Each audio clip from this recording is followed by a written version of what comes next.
ध्यान के डाउट्स ले रहे हैं। Take 21 okay. LMNR two parallel tangents at A and B। ठीक है, तो A and B कहाँ पे? सर्कल है, पैरेलल टेंजेंट्स है, पैरेलल टेंजेंट्स डायमीटर पे होते हैं ABLM।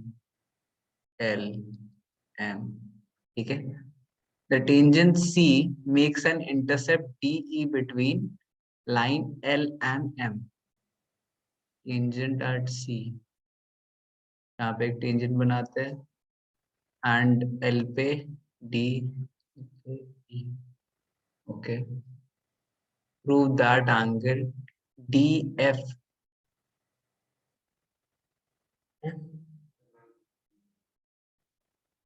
फिगर दे दे, कहाँ से लाऊंगा फिगर? F कहाँ से लाऊंगा इसमें? पता ही नहीं कहाँ है इसमें, मुझे पता ही नहीं। DEF, F सेंटर हो सकता है ज्यादा से ज्यादा, और क्या? प्रोबेबली F सेंटर होगा क्या?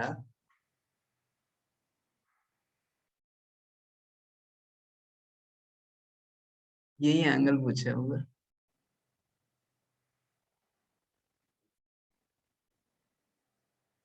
और क्या हो सकता है?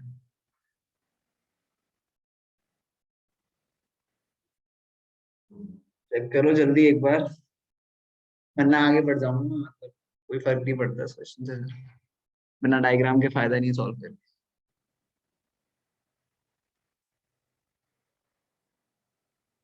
अभी के लिए छोड़ देते हैं ऐसे, जब डायग्राम मिल जाए तो भेजना मुझे। छोड़ दो।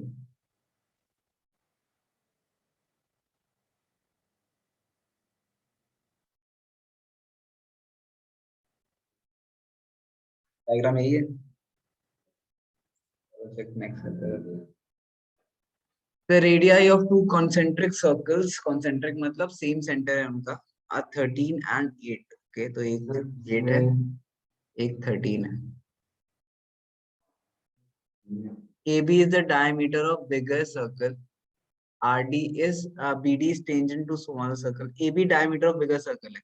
अगर ये concentric है तो AB इससे दोनों के सेंटर सेम ही है, तो उससे भी पास करेगा ही, तो this is AB diameter of bigger circle। अच्छा, BD is the tangent to smaller circle touching it at D। अच्छा, BD touching it at D। अच्छा, find the length of AD। तो हमारे पास ऐसे एक है टेंजेंट BD, क्या?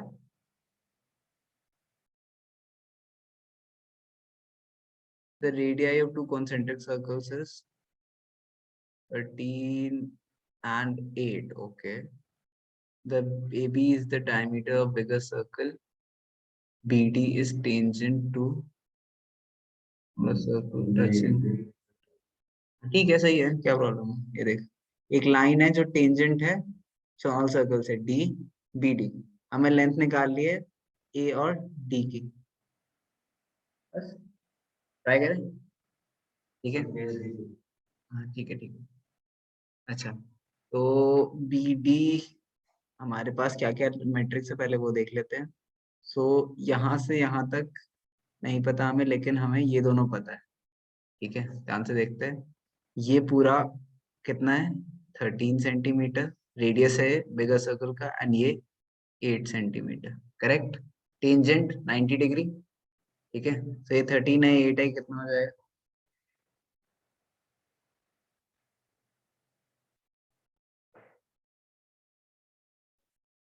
अंडर रूट रूट 105 है। ठीक है, हमें निकालना एडी है। करेक्ट, सो एडी कैसे निकालेंगे? डायग्राम भेजो। डायग्राम तो यही होगा वैसे। एक सेकंड भेजो एक बार। लेट्स सी, हमने ए बी डी निकाल लिया। अब हमें और क्या चाहिए? हमें एडी चाहिए। एडी में हम्म,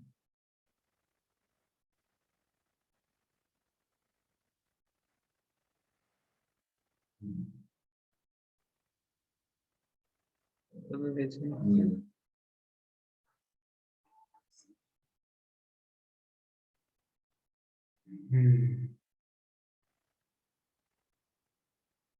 पहले की तो सही बनाई थी। इसमें क्या है? AD फाइंड करना है। हाँ नाइस, चलो ठीक है, करेक्ट। ये 90 है क्या? हाँ नहीं सही है, हमारा डायग्राम सही है। ये बस हमने कंटिन्यू नहीं करा। इस पॉइंट को P ले लेते हैं, कुछ भी ले लेते हैं, ठीक है। अच्छा, और अब this whole is 13 13 26 26 and then क्या है हमारे पास?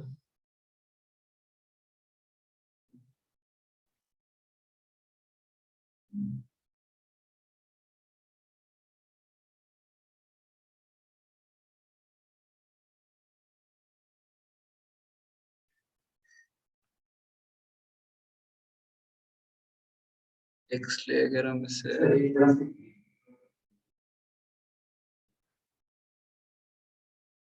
हाँ पैरेलल तो है, बट उससे फायदा क्या होगा, सिमिलैरिटी से करें। हमें AD ढूंढना है ना। ये बात तो सही है, अगर ये 90 है, नॉट एग्जैक्टली सिमिलर, सिमिलर भी नहीं। डायग्राम इनकी तरह बनाता है, उनका डायग्राम ज्यादा अच्छे से मतलब करने वाले हैं। ये डायग्राम अच्छा है इनका, जिस तरीके से उन्होंने बनाया है। हाँ इनका डायग्राम सही से है, हमने भी सही बनाया, but the only difference is कि ज्यादा accurate। This is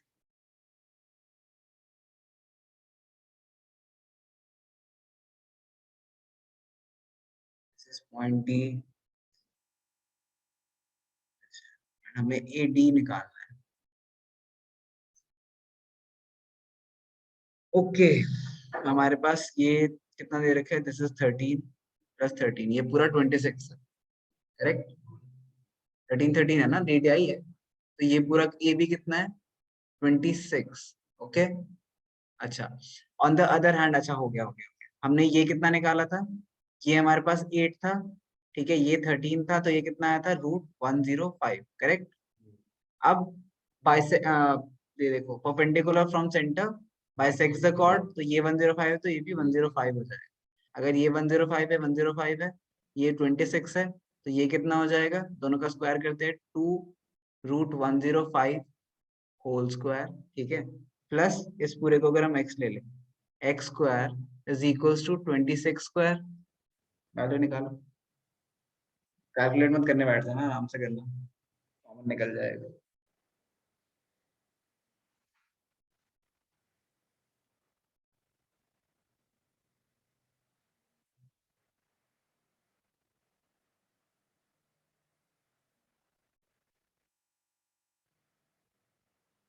thirteen square कितना होता है, 169 माइनस 105, क्या 64 का रूट 8 × 2 16 है, चेक करो, चेक करो, चेक करो,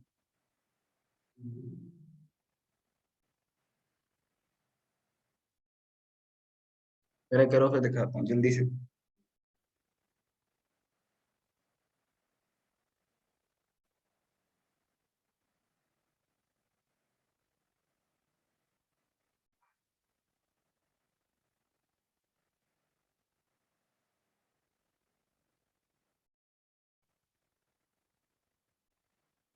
जल्दी,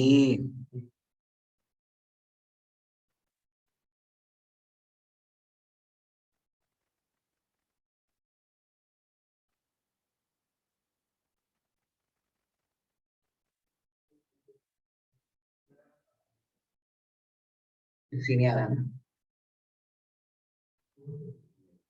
स्क्वायर है, स्क्वायर है, x कितना है। अब चलो देखो, बड़े दिन बाद कैलकुलेशन करा रहा हूँ, तो देख लो। नहीं होता। एक्स स्क्वायर इक्वल्स टू, यहाँ पे टू स्क्वायर है, यहाँ भी टू स्क्वायर है, टू स्क्वायर कॉमन ले लेता हूँ तो 13 स्क्वायर माइनस √105 स्क्वायर। ठीक है, दिस इज 169 माइनस 105 जो मैंने आपसे पूछा, टू स्क्वायर। ठीक है, दिस टू स्क्वायर इंटू आपने बोला 64, आपने बोला टू स्क्वायर इंटू 8 स्क्वायर, तो दिस इज 8 टू 16, एक्स 16 आ गया। ठीक है, एक्स 16 है, ये 105 है, तो 16 square plus 1 √105 square is equals to ये वाई स्क्वायर। करेक्ट। ठीक है, अब इसे भी कैलकुलेट कर सकते हैं आसान तरीके से। अभी निकाला है तुमने 256 plus 105 is equals to y square, कितना हुआ है? 360। इसी का होता है स्क्वायर है, तो √361 कर दो, चेक कर आंसर।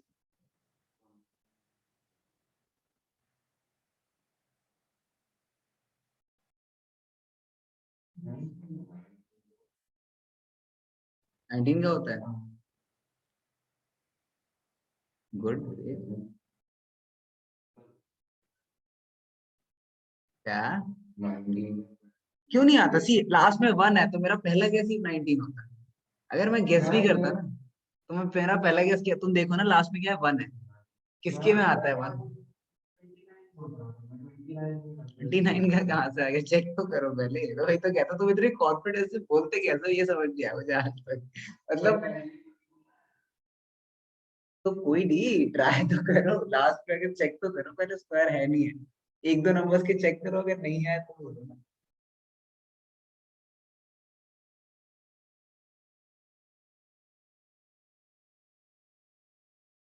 समझ आया सबको? ऑनलाइन भी अच्छा क्वेश्चन था, पेपर में डालो।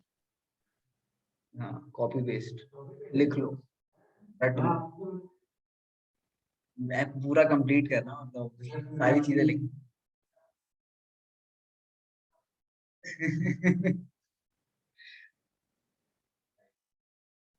अच्छा जी, चलो ठीक है।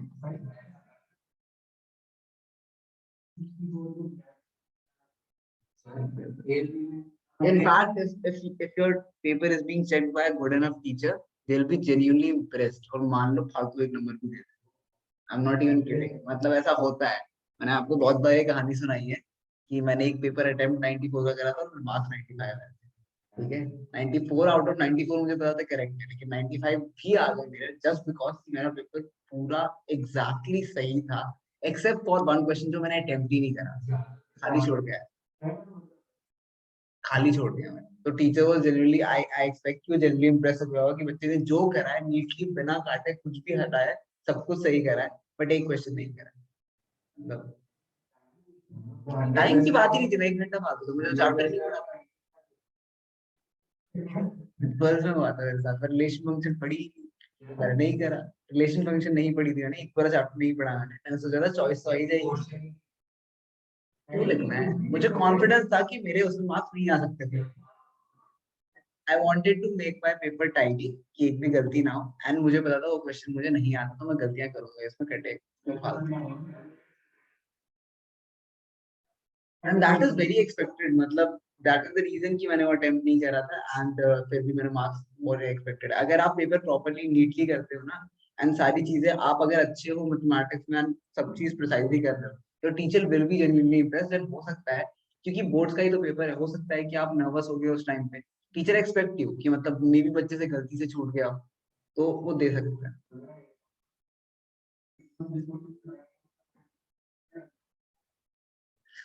That's the thing. See, if you have extra time, क्योंकि किसी किसी पेपर में आपको कोई कोई एक्स्ट्रा टाइम मिल जाता है, और मैथ्स वगैरह की पेपर में स्पेशली ऐसा होता है, बोर्ड का पेपर आपने दिया होगा ना, ठीक है, जब जितनी हमने प्रैक्टिस करी थी, ठीक है, उसके बाद काफी बच्चों को लग रहा हो कि हाँ पेपर कंपैरेटिवली प्रैक्टिस से तो आसानी है, प्रैक्टिस से तो आसानी है। तो अगर मान लो इसी लेवल की तुम और 3-6 महीने और प्रैक्टिस करते हो इस लेवल की, उसके बाद तुम्हारे लिए पेपर तो मतलब 1 घंटे का होता है, 1 घंटे तो उसे सजा ही रहे होते हैं ना। तो that exactly what I was doing, क्योंकि हमारी तैयारी जनवरी में खत्म हो चुकी थी। 3 महीने मैथमेटिक्स के हमने सिर्फ पेपर दिए थे, फुल सिलेबस पेपर्स, 3 महीने हम पेपर्स ही देते रहे। ठीक है, एंड किसी पेपर में हमारे 90 के ऊपर नहीं आते, because this papers were very good, even for accountancy and economics. तो this is how we train students की पहले मुश्किल होता है, ठीक है, उसके बाद जब बोर्ड का पेपर आया आपको तो वो आसान हो जाए। जस्ट लाइक कि मान लो आपको किसी चीज की ट्रेनिंग करनी है, ठीक है, फॉर एग्जाम्पल की गोलकीपर ट्रेनिंग कर रहे हैं, ठीक है, तो आपने ट्रेनिंग देखी होगी कितनी रिगरस ट्रेनिंग होती है कि they are lying down on the ground, ठीक है, फिर बॉल वो सामने से वो किक करते हैं, ठीक है, जो मशीन होती है, and then they stand up and then वो टच करते हैं बॉल को, ठीक है, तो मतलब उतनी ज्यादा एक्टिविटी करनी है। अब obviously in middle of the match वो लेटे तो नहीं रहते हैं, ऑब्वियसली वो खड़े रहते हैं, एक्टिव रहते हैं, बट उन्हें ट्रेनिंग उस हिसाब से दी जाती है कि अगर ऐसा भी हो तो you should be ready for it. This is the reason की ट्रेनिंग करते हैं। It will work and answer जल्दी आते हैं, एंड डू बिलीव मी कि ये चीज स्टार्टिंग में इरिटेट करेगी, ठीक है, ये चीज स्टार्टिंग में इरिटेट करेगी बिकॉज आपने कन्वेंशनल एक तरीका है करने का, वो करेगा, इससे अच्छा तो मैं 5 मिनट उसमें करता है, इसमें इतना दिमाग लगाना पड़ता है। But that is exactly my point कि दिमाग लगाओगे तभी तो फायदा होगा। Because if you notice clearly कि आप मैथ्स के पेपर में सिर्फ और सिर्फ पूरे पेपर में से 10 मिनट दिमाग लगाते हो, 3 घंटे के पेपर में आप 10 मिनट दिमाग लगाते हो, और टाइम पता है क्या करते हो, कैलकुलेशन, मल्टीप्लाई। क्योंकि अगर एपी का एक क्वेश्चन है या फिर मान लो एप्लीकेशन ट्रिग्नोमेट्री का एक क्वेश्चन है, आपने डायग्राम बना लिया, यू नो आपको क्या करना है, अब क्या दिमाग लगाना तो खत्म हो चुका है। Now your brain processing power has ended, अब सिर्फ जो रटा हुआ है आपने कर, बिकॉज कैलकुलेशन रटी हुई चीजें ही होती है, if you think about it, रटी हुई चीजें ही आप इम्प्लीमेंट कर रहे हो, तो अगर हर पॉइंट पे दिमाग लगाओगे तो पेपर इंटरेस्टिंग भी रहेगा, पेपर में बोर भी नहीं होगा, नींद जो आती है ना पेपर के बीच में वो भी नहीं होगी, ठीक है, आती है, बहुत बच्चों को आती है, मुझे भी आती है, ठीक है यार, तो मतलब बीच में आराम से कुछ कुछ इधर उधर देखो, होना हो जाता है, बिकॉज इट इज मोनोटोनस। तो करेंगे बात इसके बारे में आगे, अभी डाउट है। अच्छा 21 का डायग्राम भेज दिया, हाँ तो ठीक है, वही वही ये सेम ही डायग्राम है, देखिए हमने, ये है ना डायग्राम, चलो इसको देख लेते हैं, प्रूव करते हैं। सो LMNR2 parallel tangent CD intercept, okay, हमें बताना है DEF इज 90 डिग्री। चलो ट्राई करते हैं। तो सबसे पहले ये 90 डिग्री है, ये भी 90 डिग्री है, करेक्ट, ये भी 90 डिग्री है, ये भी 90 डिग्री है, टेंजेंट्स टेंजेंट्स ये भी 90 डिग्री है ना। अच्छा, सो क्या कर सकते हैं हम, ओके, ओ बहुत आसान है, ठीक है, ये दोनों ट्रायंगल्स को आप कॉन्ग्रुएंट प्रूव कर सकते हो, ठीक है, तो इसमें ये एंगल क्या आ गया, एक्स एक्स, ये दोनों ट्रायंगल्स को आप कॉन्ग्रुएंट प्रूव कर सकते हो, ये दोनों एंगल क्या आ गए, वाई वाई, तो x plus y is equals to 180 degree, linear pair, ठीक है, नहीं लीनियर पेयर नहीं, यहाँ पे एंगल्स है ना, स्ट्रेट लाइन, ठीक है, तो 2x plus y is equals to 180 degree, x plus y is equals to 90 degree, तो x प्लस वाई क्या है, DFE is equals to 90 degree. पर करना क्या था इसमें, पहले ट्रायंगल्स कॉन्ग्रुएंट करोगे, कौन से triangles, triangle DAF is congruent to triangle DCF and triangle BFE is congruent to triangle CFE, and इससे आपके मिल जाएगा x इक्वल टू एक्स, यहाँ पे y इक्वल टू वाई, मतलब जो भी एंगल के नाम में मैंने सिर्फ x और y लिख दिया, समझे, ये है, you just have to practise, है ना, सारे क्वेश्चन इजी लगेंगे। अगेन मैं तुम्हें एक बात ही बोलता हूँ हर बार, मैंने भी उतनी ही टेंथ पढ़ी है जितनी आपने पढ़ी है, पहला ही बैच हो आप मेरे, तो सिर्फ प्रैक्टिस की कमी है और कोई भी नहीं, बिकॉज सर्कल्स नहीं पढ़ते हम ग्रेजुएशन में जाके, या फिर 11th 12th में सर्कल्स नहीं पढ़ रहे, सर्कल्स नहीं यूज हो रहा, ज्योमेट्री बट डिफरेंट हो जाती है, ज्योमेट्री चेंज हो जाती है हमारी, वेक्टर 3D पढ़ते हैं, 3D पढ़ने लगते हैं 2D की जगह, इक्वेशन ऑफ लाइन पढ़ोगे और बहुत बदल जाती है, एंड ये सब चीजें बहुत बेसिक हो जाती है, मतलब ये नहीं आती तो आपके लिए तब, व्हाई डू यू थिंक कि मेजॉरिटी बच्चे 11th में फेल करने लगते हैं 10th से जाके, जिसको यही नहीं समझ आ रहे, यही क्वेश्चन नहीं हो रहे, वो यूज क्या करेंगे, मान लो हमें सर्कल्स की इक्वेशन के क्वेश्चन करने हैं, ठीक है, बट बच्चे को समझ ही नहीं आ रहा कि एक्स वाई सेंटर है, तो उसका रेडियस कैसे निकालें डिस्टेंस फॉर्मूला से, ये नहीं समझ आ रहा, क्या तुम पढ़ाओगे, डिफरेंस, पता नहीं, मुझे भी नहीं पता है, प्लेन चल रहा है क्या चल रहा है, पता नहीं क्या हो रहा है। चलो आगे बढ़ते हैं, नेक्स्ट राउंड। हाँ, तेरा लास्ट है, और भी बच्चों के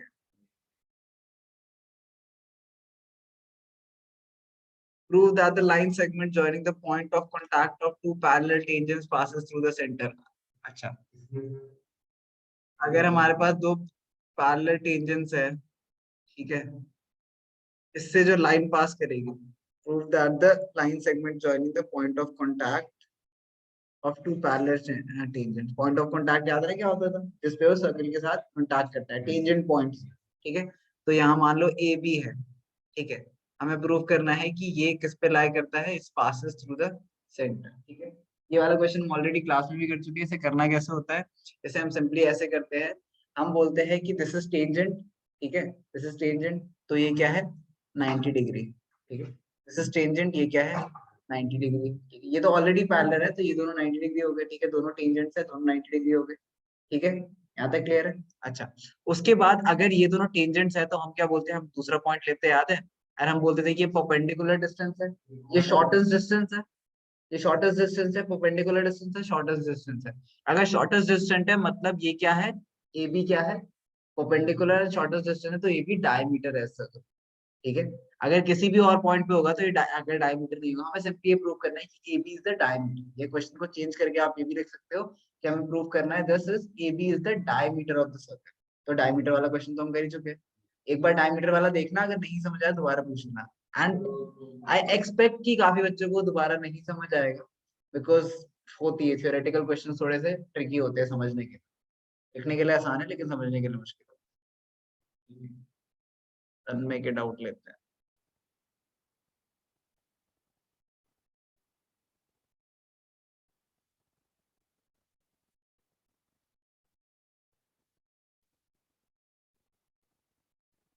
कोई डाउट है तेरे, ये है ना दोनों।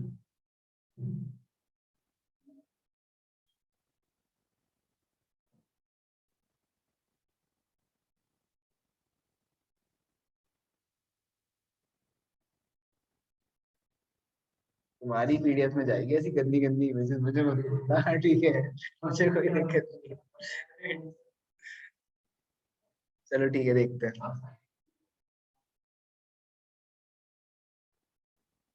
क्या क्वाड्रेटिक में अच्छा हाँ समझ गया, ठीक है ठीक है। The chord of a circle of radius 10 centimeters subtends an angle at the center. The length of the chord is, अच्छा आसान तो है ये, देखो chord of a circle subtend right angle at the center, तो ये क्या है डायमीटर, डायमीटर रेडियस दे रखा है, कितना हुआ 20, ठीक है। नेक्स्ट देखते हैं, two resistor when connected in series, series में कनेक्ट है तो टोटल रेजिस्टेंस 25 है, मतलब x plus y is equals to 25. If they connect in parallel, 1 upon x plus 1 upon y, the value goes down to 6 ohms, 1 upon 6, ठीक है। Find the values, तो हम x की जगह क्या डाल देते हैं 25, x is equals to 25 minus y, ठीक है। हाँ हाँ 25 माइनस y तो डाले पहले, तो 1 upon 25 minus y plus 1 upon y is equals to 1 upon 6। अब लेते हैं एलसीएम, तो नीचे 25 माइनस y इंटू वाई, ऊपर 20 y plus 25 minus y, y cut के इज इक्वल्स टू 1 अपॉन 6, ठीक है। क्रॉस मल्टीप्लाई करते हैं तो 25 into 6 is 150 is equals to 25y minus y square, तो equation y square minus 25y plus 150 is equals to 0। Term setting करें तो y, हाँ ठीक है, y square minus 15y plus 10y plus 150 is equals to 0। y, y minus 15, एक second minus minus होगा ना दोनों में, हाँ, minus 15 minus 10, y minus 15 is equals to 0, y is equals to 10 comma 15। अगर y 10 है तो x कितना आता है 15, अगर y 15 है तो x कितना आता है 10। ऑप्शंस क्या है 10 15 सी, ठीक है। ऐसा लग रहा था मैं गाना गा रहा हूँ, मतलब कॉन्टिन्यूअसली इतनी देर बोल रहा हूँ। समझ आ रहा था मैं तुझे, गाना तो नहीं सुन रहा, पक्का ठीक है। चलो जल्दी से लिखो ये, फिर आगे बढ़ते हैं।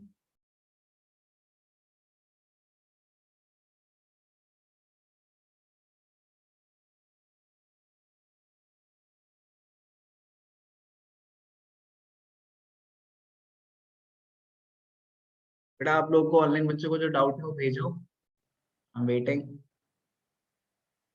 मीन टाइम प्राची का डाउट लेते हैं, जल्दी से लिखो।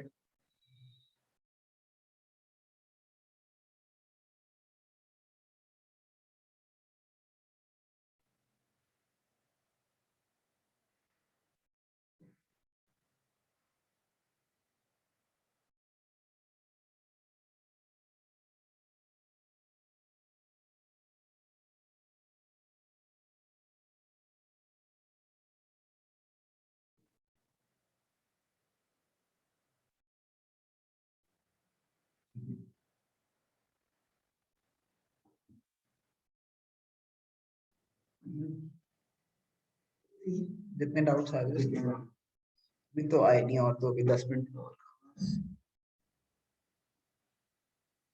चलो प्राची ने एग्जाम्पल टू एनसीईआरटी का पूछा है डाउट, किसी को देखना है तो एनसीईआरटी में देख लो। Example 2 says two tangents TP and TQ are drawn to a circle from external point with center O. So TP and TQ, okay?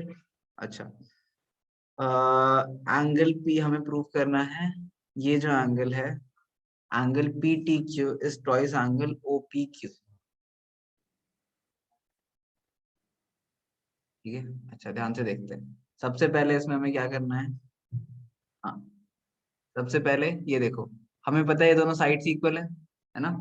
हमें पता है TP is equals to TQ। Reason लिखेंगे, टेंजेंट्स फ्रॉम एक्सटर्नल और common point, ठीक है? अच्छा, इसके बाद this means angle TPQ is equals to angle TQP। ये दोनों एंगल्स इक्वल हो गए, है ना? ये दोनों एंगल्स इक्वल हो गए, करेक्ट? अच्छा, अगर ये दोनों एंगल्स इक्वल है, इसकी जरूरत भी नहीं है, हमें छोड़ो। जरूरत है ना इसकी? इसकी जरूरत नहीं है। हाँ, उससे ही करेंगे, वो है आसान। ये दोनों एंगल्स हमें पता है 90 है। TP is perpendicular to OP comma TQ is perpendicular to OQ, ठीक है? रीजन क्या लिखेंगे? टेंजेंट परपेंडिकुलर टू रेडियस, ठीक है? Tangent is perpendicular to radius. अच्छा, अब देखते हैं हम इन TPOQ coordinator, angle T plus angle P plus angle O plus angle Q is equals to 360 degree angle sum property of quadrilateral। हमें पता है एंगल P और एंगल Q क्या है? 90 90। Angle T plus angle O is equals to 360 degree. तो उधर जाके हम angle T plus angle O is equals to 360 minus 180, ठीक है? तो एंगल T को हम लिख सकते हैं 360 माइनस 180, 180 माइनस एंगल O, ठीक है? क्लियर है यहाँ तक? अच्छा, ये एक स्टेप हो गया। अब इधर देखते हैं, इस ट्रायंगल को देखते हैं, ट्रायंगल OPQ, ठीक है? OP is equals to OQ, ठीक है? ये दोनों रेडियस है, रेडियाई, ये दोनों रेडियस है तो रेडियस हमेशा इक्वल होते हैं। अगर ये दोनों इक्वल है तो इस ट्रायंगल में अगर दो अपोजिट साइड्स इक्वल है तो उनके अपोजिट एंगल्स भी इक्वल होंगे। तो angle OPQ is equals to angle OQP, मतलब ये दोनों एंगल्स इक्वल है, ठीक है? ठीक है। अच्छा, अब हमें पता है कि अगर हम इन तीनों एंगल्स को ऐड करें तो 180 मिलता है, angle sum property. Angle OPQ plus angle OQP plus angle O is equals to 180 degree angle sum property. अच्छा, ये दोनों इक्वल है ना? ये दोनों इक्वल है तो इसको हम इन दोनों को एक्स ले लेते हैं, ठीक है? इन दोनों को हम एक्स ले लेते हैं, तो x plus x is equals to 180 minus angle O, correct? अच्छा, तो यहाँ पे 2x इज इक्वल्स टू क्या आ गया? 180 माइनस एंगल O। अच्छा, ये देखो 180 माइनस एंगल O, 180 आया, ऐसे ही मतलब सिंपलीफाई करने के लिए।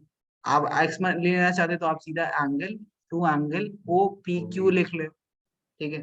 OPQ लिख लिया, 180 माइनस O, ये दोनों 180 माइनस O के इक्वल है, तो ये दोनों आपस में इक्वल हो गए। Angle T is equals to twice angle OPQ। अब एंगल T को अच्छी भाषा में लिख लेते हैं, तो angle PTQ is equals to twice angle OPQ। हो गया।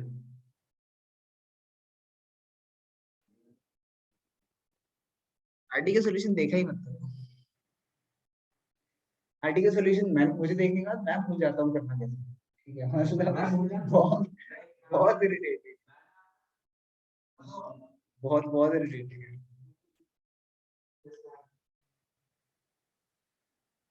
एक दो स्टेप्स खा जाते हैं, जो 4-5 स्टेप्स खा जाते हैं, वो भी इम्पोर्टेंट खा जाते हैं, फालतू दिखाते रहते हैं।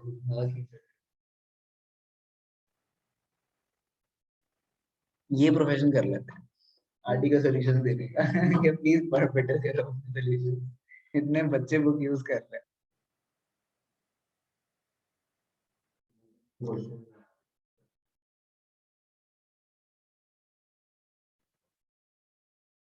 आरटी के सॉल्यूशन है मेरे पास एक्सरसाइज के लिए, करो कभी तो चाहिए वो बता देना।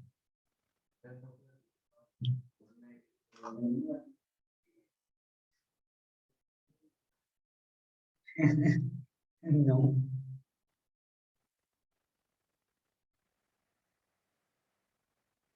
It is a good book ऐसे क्वेश्चंस के लिए, बट नॉट फॉर एवरीवन।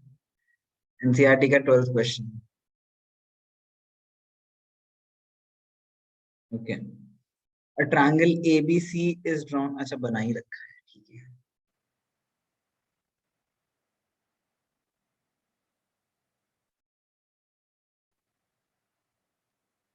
पता है एक्सरसाइज करने के लिए ब्रेन की, स्पेशली जब तुम्हारा कोई टेस्ट आने वाला होता है, सर्कल्स का टेस्ट आने वाला होता है, और मान लो तुम्हारे पास 1 ही घंटा बचा है रिवाइज करने के लिए, तो सारे क्वेश्चंस उठा के उनके सबके डायग्राम बना ली, सबके एक्सरसाइज के कर लिए, या लास्ट में क्वेश्चन पे आके उनके डायग्राम साइड करो एंड सारे खुद बनाने लगो। देखना आधे क्वेश्चन साइड डायग्राम से सॉल्व करेंगे। टेस्ट की टाइमिंग बता तो रखी है मैंने, टेस्ट की टाइम वही क्लास तक 3:30 to 5:30 होती है। सर आप एक 5:45 मैसेज ड्रॉप कर देना टेस्ट से रिलेटेड। अभी कर देता हूँ क्लास के बाद। हाँ,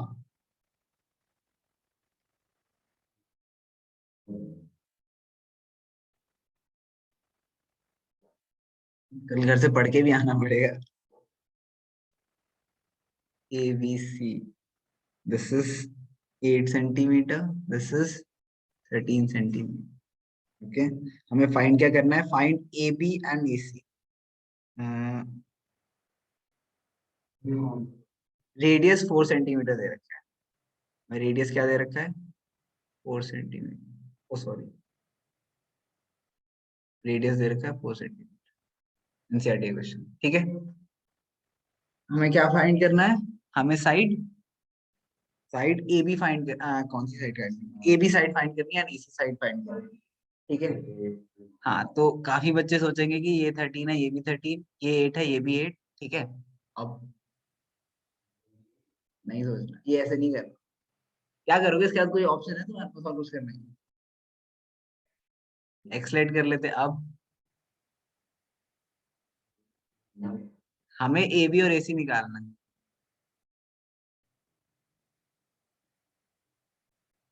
बोल तन में सर ये क्या इक्विलेटरल ट्रायंगल? याद है? एनीवेज चलो, फिर ऑन फॉर्मूला लगाते हैं। तो इसकी 3 साइड्स क्या है? पहली बात, एक साइड है, इसे ले लेते हैं सर मेरे 13 पास अलग तरीका है। Plus x. बोल। सर हम वो प्रॉपर्टी नहीं लगा सकते सर, जो जब हम OA को ज्वाइन करेंगे हाँ तो सर जो वो बनेगी 2:1 के रेशियो में बनती है। भाई तो सर साहब, वो ये 8 से। ट्रायंगल, ये ट्रायंगल इक्विलेटरल नहीं है, वो इक्विलेटरल में होता है। Okay sir. हाँ, इक्विलेटरल होता है तो वो बेस्ट तरीका है, उससे सबसे जल्दी से आंसर होता है। ये median of a triangle centroid divides in the ratio 2:1, तो ये 4 होता तो ये 8 हो जाता। तो सारे क्वेश्चन, बट ये इक्विलेटरल नहीं है। बट ये इक्विलेटरल नहीं है, तो फिर इक्विलेटरल है ही नहीं, प्रूव कैसे करोगे? इक्विलेटरल होना चाहिए ना प्रूव करने के लिए। खुद देखो ना, ये 38 है, ये मतलब ये इसमें कुछ और वैल्यू है, नहीं हो सकता। अच्छा anyways, A B and C देखते हैं हम। C is equals to 13 plus 8 कितना हुआ? 20, ठीक है। अब s निकालते हैं, s is equals to a plus b plus c divided by 2, this is equals to 13 plus x plus 8 plus x plus 21 divided by 2, so 13 plus 8 is 21 plus 21, 42 plus 2x divide by 2। अगर हम इसे 2 common x ले plus लेते 21 by 21 plus x, x plus 21. हाँ, this is 21 plus x। अब area निकालें, so area is equals to under root s into s minus a, s minus b, s minus c, ठीक है। तो this is equals to under root of 21 plus x, रुक जा, into s minus a, 21 plus x minus 13 minus x plus s minus b, मतलब multiply करेंगे, एक second, oh हाँ, into 21 plus x minus 8 minus x into 21 plus x minus x, ठीक है। अच्छा, ये एरिया है, एरिया का एक और फॉर्मूला पता है हमें। अब ये देखो, ये 4 है, ये 4 है, ये भी 4 है, ठीक है। अच्छा, ये 90 डिग्री है, टेंजेंट्स हर जगह पे, ठीक है। तो ये तीनों ट्रायंगल्स का हम अलग अलग एरिया निकाल सकते हैं, करेक्ट। सोच सोच, ये एरिया अलग है। अब हम इसी एरिया को, ये एरिया है एस माइनस बी से, अब एरिया हम निकालते हैं half into base into height से। तो हाफ इंटू बेस कितना है इसका, 13 प्लस 8 21 इंटू हाइट कितनी है 4, ठीक है, प्लस हाफ इंटू बेस कितना है 8 प्लस एक्स प्लस हाइट कितनी है 4, प्लस हाफ इंटू बेस कितना है 13 प्लस एक्स। हाँ हाँ, ये क्वेश्चन तो मैं ऐसे ही हल्का लग रहा था, एनीवेज इंटू 4, ठीक है। तो दिस इज 21, हम काट देते हैं ना, तो this is 21 into 2, 42 plus 81 into x, sorry 8 plus x into 2, so this is 16 plus 2x plus 13 into 2 26 plus 2x is equals to, इधर भी सॉल्व करते हैं, ठीक है। इधर सॉल्व करेंगे तो क्या आएगा, 21 plus x, 21 plus x into 21 minus 13 is 8, 21 minus 8 is 13 into x, ठीक है। हाँ ठीक है, ये ठीक है, यहाँ तक समझ आया सबको। अच्छा, ये बताओ कितना आ रहा है टोटल, दिस इज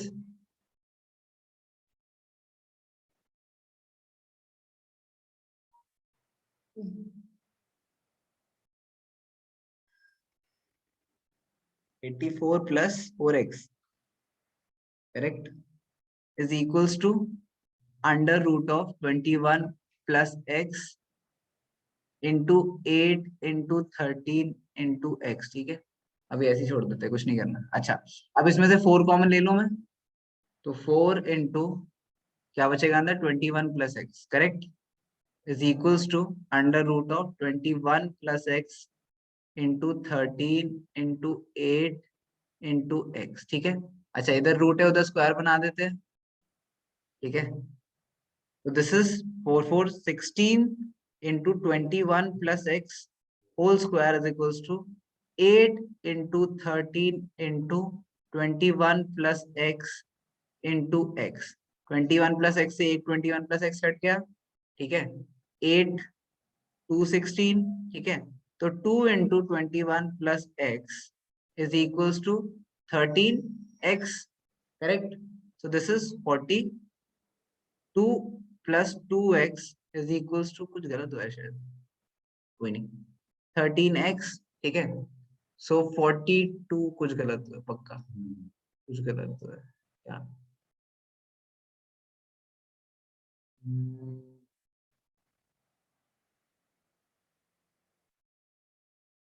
आंसर क्या है इसका,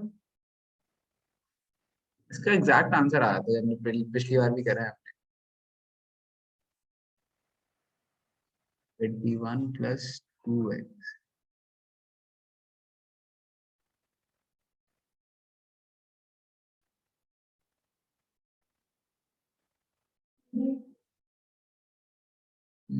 एग्जैक्ट आंसर आता है।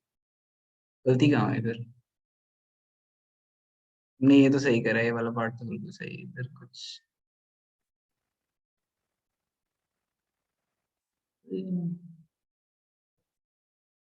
42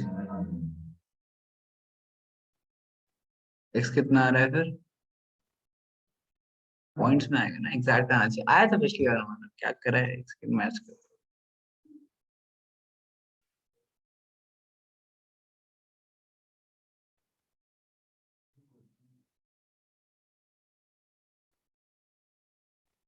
फोर्टीन प्लस एक्स आ रहा है अंदर, बाहर 48 कैसे आ रहा है सब कुछ ही अलग है हमारा। अच्छा इसमें वैल्यूज लगती है, क्वेश्चन डिफरेंट है ना। अच्छा कर तो हम सही रहे बिल्कुल फिर, कैलकुलेशन मिस्टेक तो नहीं है कोई चेक करते हो। आंसर क्या दे रखा है? AB 15, तो AB 15 के लिए एक्स कितना आना चाहिए? 7 राइट, 7 आना चाहिए 7, तो ये 6x आना चाहिए ना,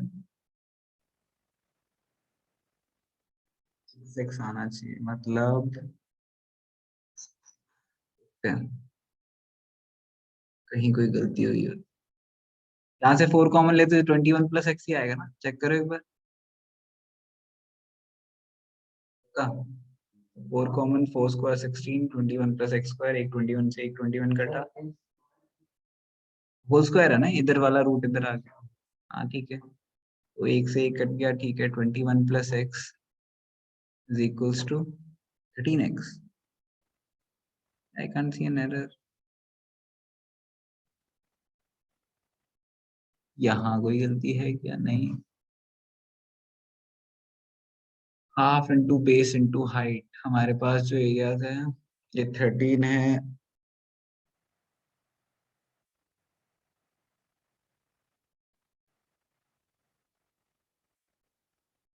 क्वेश्चन तो यही है, मैंने वैल्यूज भी डिफरेंट लिखी है, वियर्ड।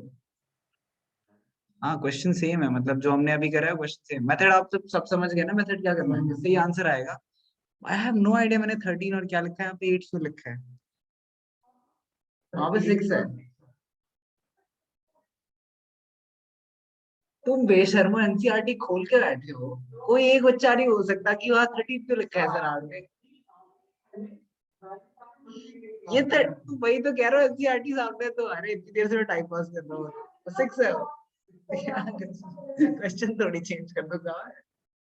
एनीवे जो 6 है, आंसर आ जाएगा 6 से लोग, ठीक है। बताओ, नहीं ठीक है, लिख तो तुमने ऑलरेडी रखा है, दैट इज द रीजन मैंने कहा, मतलब ऐसा नहीं होता है कि इसमें, बट इसके अकॉर्डिंग पता है क्या आंसर आएगा, तो हम बिल्कुल सही कर रहे हैं, क्वेश्चन अगर तुमने नोट कर लिया तो उसको आगे सॉल्व कर सकते हो। 42/11 is, एक सेकंड, हाँ 42/11 is,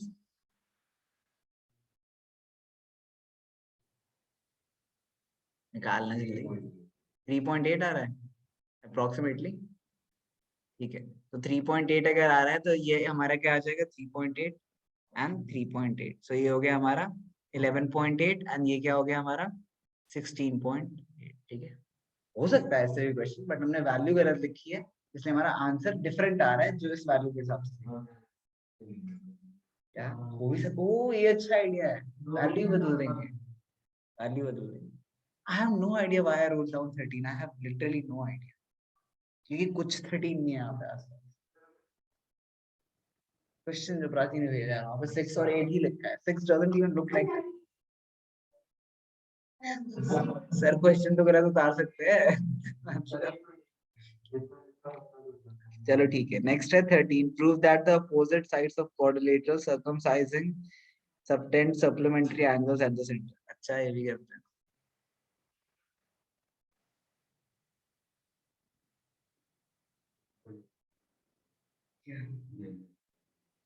ये लिख लो, लिख लिया। अच्छा, कर लो मैसेज,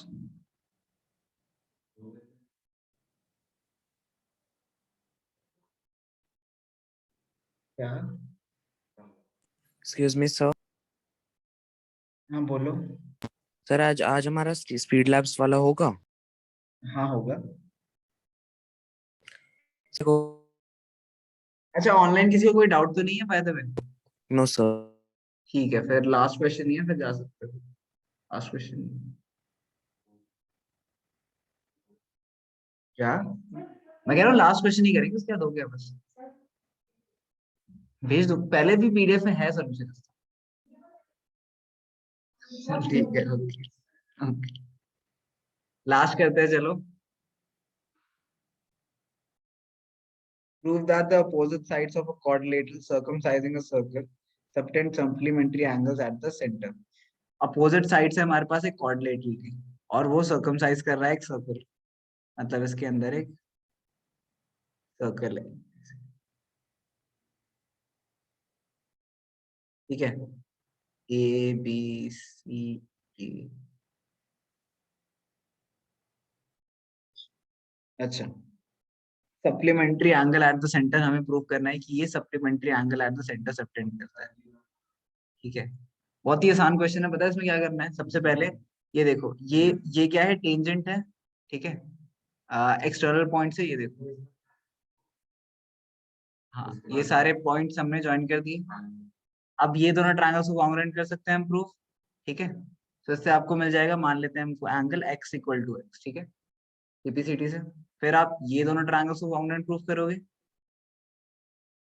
इससे मिल जाएगा आपको y इक्वल टू वाई। फिर उसके बाद आप ये वाले दो को ट्रायंगल को प्रूफ करोगे कॉन्ग्रुएंट, तो इससे z equal to z, and lastly ये p इक्वल टू p कुछ भी ले लो। ठीक ये है, तो हम कर चुके हैं। हाँ, और ये प्रूव कैसे करेंगे कॉन्ग्रुएंट हम? ये देखो, दिस इज एक्सटर्नल पॉइंट से दो हमारे पास लाइंस आ रही है, ये दोनों इक्वल है। ठीक है, ये साइड कॉमन है, एंड देन ये एंगल और ये angle, radius is perpendicular to tangent 90 degree. RHS से आपके सारे ट्रायंगल्स कॉन्ग्रुएंट हो, सारे ट्रायंगल्स जो कॉन्ग्रुएंट हो। उसके बाद आपके पास क्या हो जाएगा? ये सारे, हमें पता है सारे एंगल्स का सम क्या होना चाहिए? x plus y plus z plus p should be equal to 360 degree. आप लिखोगे कंप्लीट एंगल। ठीक है, तो twice x plus y plus z plus p, x plus y plus z plus p is equals to 360 degree. तो x plus y plus z plus p is equals to 180 degree. 360 divide by 2। अच्छा, x plus y क्या, x plus p क्या है? x plus p is angle A O D, plus y plus z क्या है? y plus z is B O, angle B O C is equals to 180 degree. हमें यही prove करना था कि opposite sides of quadrilateral subtend supplementary angles at the center.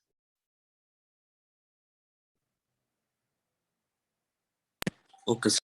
जब तक theorem book में नहीं दिया हो तो उसे प्रॉपर्टी की तरह नहीं यूज कर। ठीक है, that's all.